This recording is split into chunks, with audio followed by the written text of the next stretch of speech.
We're back. We're back. Today's Halloween, and I guess when we're filming it's Halloween. Yes. We're moving on. So Putnam City we had a good win. We had some weirdness on that we were ahead, and then all of a sudden Putnam City actually had some spirit. Yeah. And was it's driving good the field.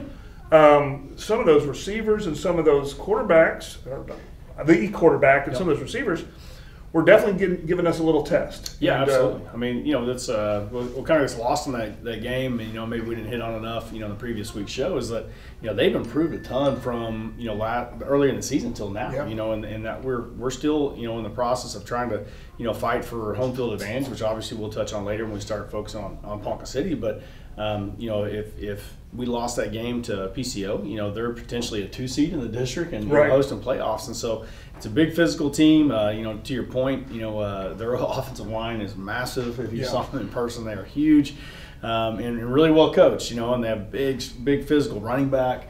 And the quarterback's big too, and then they have speed on the outside as well as size, and so absolutely they can give you some problems. And so sometimes as a coach, it's kind of like people just get on max preps and look at records, but we see the film and you're like, guys, this is not the same team earlier in the year, and that's credit to Coach Alexander and his staff. And also I think side note, it kind of gets lost on people too. Like if you're a brand new coach, it's obviously his first year at PCO. Like it takes a little while to get going, and you can't just August, the third week of August, you're just ready to get after it. I mean, so there should be a progression, especially with a really good coaching staff like they have, and you've seen it. And so, I'm not going to make any big predictions because obviously we worry about our own team, but I think they can make some noise in the playoffs. I think that's a very good team, and I think that they're playing exceptionally well. So absolutely. So they had our full attention for sure.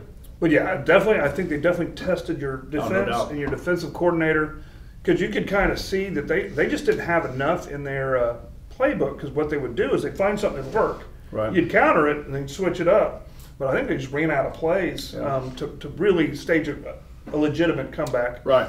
But like you said last week, that every week we're building to a better and better team. Yeah.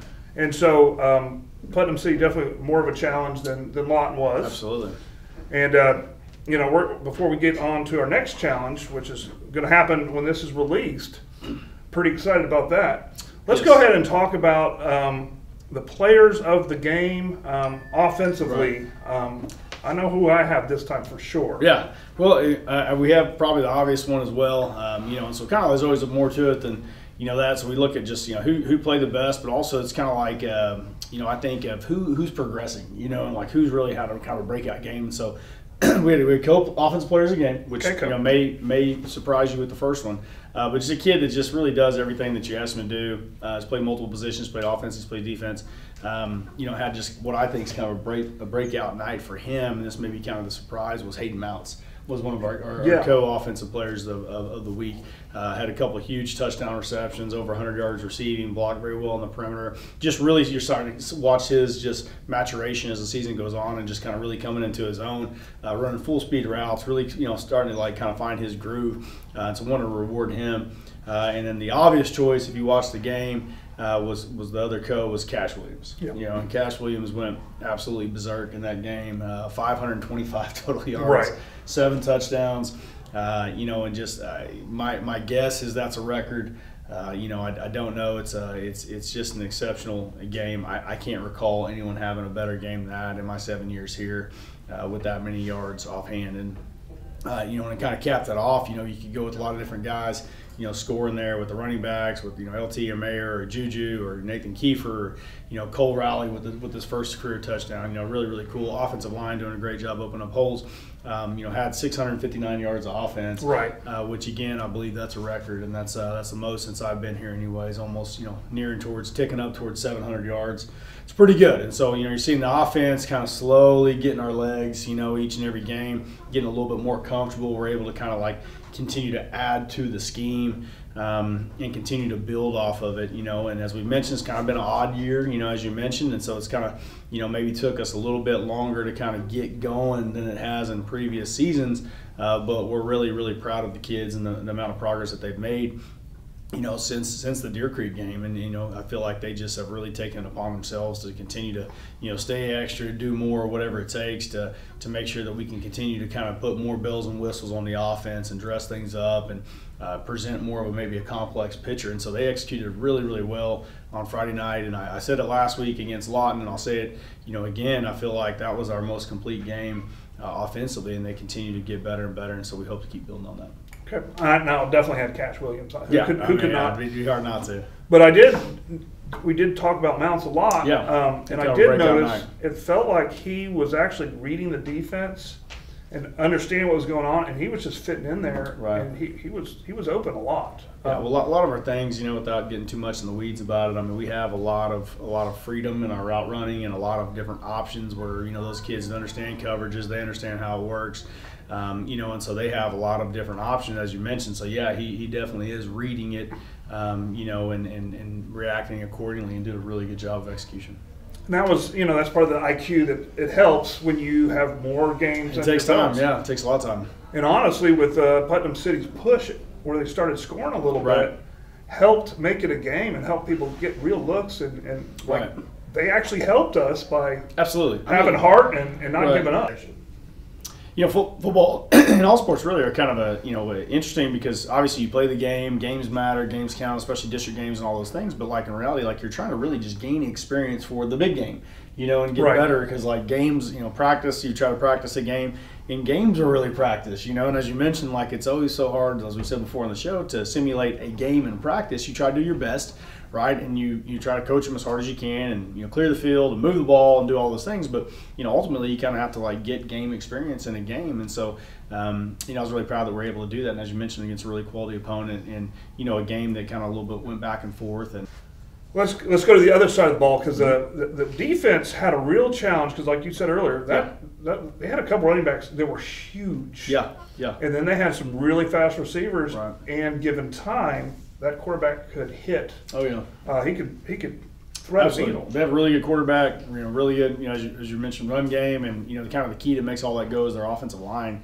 It's coached very well. They're very big kids, very athletic, very physical. Quarterback's very accurate, can also run. You get to see a whole lot of that. Fortunately against us, but very many times on on film, he's broke off 80-yard runs. And has pretty elite speed as well, and then you mentioned the speed of the receivers, and so big physical running backs, and so it was kind of a game where kids are gonna be sore afterwards and the next day, and so it was a great test for our defense, and really proud of the way they responded. Okay, so who's that defensive player of the game? We actually had Co again. So, a guy that doesn't get a whole lot of credit just because the life of a corner is kind of it's kind of tough sometimes because.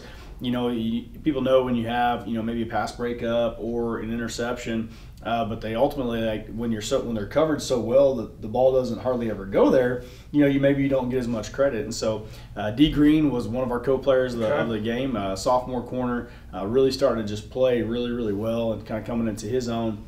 Really athletic kid, has a bright future.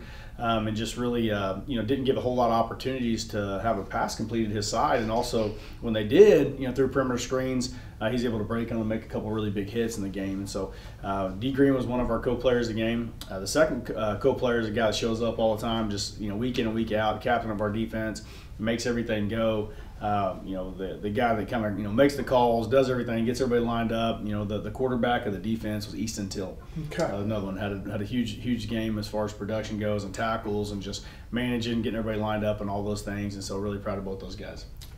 Those are good. And I don't know why, but I focused on the defensive line because they're always doing well. They were getting pounded all night long, and of course the best friend of a cornerback is a defensive end. And the best friend of a defensive end is a cornerback because if they both do their job well, nowhere to go. And then that defensive end, cornerback. We talked about how cornerbacks. The best cornerback, you never say their name. Right. Because they never get any action. No balls get thrown their way because they shut them down. But Absolutely. that quarterback gets that defensive end sacks. Right. Yep. Sacks. Absolutely. But I was impressed overall at the defense because this was a good test. We forget because we look at the scoreboard. We were very dominant, but we forget that team could beat some people. Oh yeah. they couldn't beat us, but they can beat some people, Right. and they are going to be a playoff team. And I was going to go through the playoff scenario. We might do that. It's so convoluted, and it really ours is pretty cut and dry. it really doesn't matter. Deer Creek's won, Yep. and for us, we win tonight. We'll be 2. We're 2. We get a bye, and we get a home Right. game. Yep. We lose tonight. We're 3, and we play in the first round. Right. And I know no one plans on losing. Right. But this is a great transition it's a into. big game. We need special teams player of the game. Special teams, Then yeah. we'll transition. Okay, go quick. Special teams, again, Juju Smith with a big kickoff return for a touchdown. Huge. Huge deal. Kickoff return team's done a great job all year. Another guy that's on that unit that also helps out a lot of different special teams was LT Simmons, and LT had a couple huge blocks on that kind of goes unseen, but did a really good job just overall and also on special teams. So those are our special teams players of the game. And they're very fun to watch because you never know who's going to get the ball. Very electric. And, Yep. They just need a hole about that big. Yeah, they'll get through it. And they're through it. All right. Now we're going to transition to Ponca City. And Ponca City, they are always who they are. Always scrappy, always tough. Absolutely. And they're not afraid. No. And they're, we talked about it earlier. They might have been preparing for this game for 4 weeks because of how their schedule was. Right. And how big would it be for them? And I know that if they could beat a program like Choctaw or Deer Creek at this point. Absolutely. So they're going to be 110% fired up. They're going to be ready. They probably watched, film after film after film from Choctaw. They will be prepared. There's no doubt. So yeah, it'd be a huge test for us. Big athletic quarterback, big O line. Again, a lot of length at the receiver spot on offense. They have a bunch of really tall kids that they can play. And then defensively they mix up looks a lot. And bring some pressure. Don't drop. Mix up coverages. So they really kind of keep you guessing on defense, and they get to the ball really well. They always have. They've always been scrappy. They always play people really hard. If you remember, those of you guys from 2022, they about upset Muskogee in the first round of the playoffs a year ago. Don't quote me, but I want to say it was just a couple touchdowns to, whatever game, and it was really tight. And so they're always going to put together a really good game plan. You give them time to prepare for somebody, which they have had on us, and it's always a really good game plan. And again, the quarterback they have, I feel like he's been there for 100 years. And he's finally a senior, but he's a very talented kid, can beat you with his arm, beat you with his legs, really tough kid, just continues to get up after he's knocked down, very tough young man, and they do a fantastic job. So, we know we have our work cut out for us. Anytime you travel, 2+ hours to Ponca, that's not the best, to do, and obviously make no excuse about it or whatever. But I will say that Ponca plays well at home. They really do. It's difficult to get there and the travel and all those kind of things, and and they're fighting for a 2 seed, right. Home field advantage, and so are we, and so. Ultimately, just got to play our best ball, play clean, and just continue to get better, limit turnovers, and all those kind of things, and and do it. But it's like we say each and every week on the show, we're trying to be better than we were last week, and just continue to try to build on that win. And I still, as well as we played, last couple of weeks, I still feel like our best game's still out there, and we continue to still build. And so we're hoping to see that tonight.